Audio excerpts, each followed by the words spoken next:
సింహాసనాసీనుడైన దేవాది దేవునికి మహిమ కలుగునుగాక. అందరికీ శుభోదయం. నిశ్చయముగా నీవు నీ చేతుల కష్టార్జితమును అనుభవించదవు.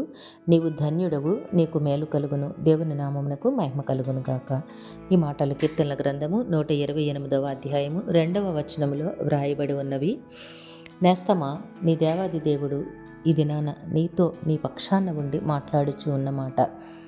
నిశ్చయముగా నీ చేతుల కష్టార్జితము నీవు అనుభవిస్తావు. అనగా నీవు చేస్తున్న ప్రతి కష్టమును దేవుడు అనేక రెట్లు ఆశీర్వాదముగా మార్చబోతూ ఉన్నారు.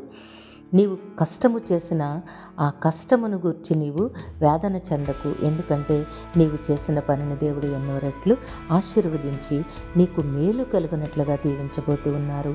నీవు ధన్యుడవు. ఎప్పటికీ నీ బ్రతుకు మేలుకరముగానే ఉంటోంది. దేవుడు నిన్ను దీవించి ఆశీర్వదించునుగాక. ఆమేన్. ప్రార్థన చేసుకుందాము. జీవము కలిగిన తండ్రి, సర్వలోకనాథుడ, సర్వేశ్వర, సర్వశక్తిమంతుడ, సర్వ సృష్టికి ఆధారభూతుడైన తండ్రి, మీ ఘనమైన నామమును కొందరములు మీ బిడ్డకి మీరు ఇచ్చిన వాక్కును బట్టి స్తుతులు సమర్పించుకుంటున్నాము. మీ బిడ్డ జీవితంలో ఉన్నతమైన విజయములు అనుగ్రహించి కష్టమును అనేక రెట్లు దీవించి మేలుకరముగా బ్రతకంతా ఉండినట్లుగా దీవించమని మీ పాదములు బట్టి ప్రాధేయపడుతూ ఉన్నాము. మా ప్రియులందరినీ, వారి కుటుంబములను మీ దివ్య హస్తములకు అప్పగించుకొంచున్నాము తండ్రి. అందరికీ కావాల్సిన ఆయురారోగ్యము, పరిపూర్ణమైన రక్షణ, దీర్ఘాయుష్యు, నెమ్మదిని ప్రసాదించి మీ శాంతి సమాధానంతో జీవింపచేయండి. యవన కాలమందున్న బిడ్డలకి సకాలంలో చక్కని వివాహములు, ఉద్యోగములు, గర్భఫలములు ప్రసాదించండి. పరీక్షలు రాస్తున్న బిడ్డలకు ఆరోగ్యమును, ధైర్యమును, జ్ఞాపకశక్తిని ప్రసాదించండి తండ్రి.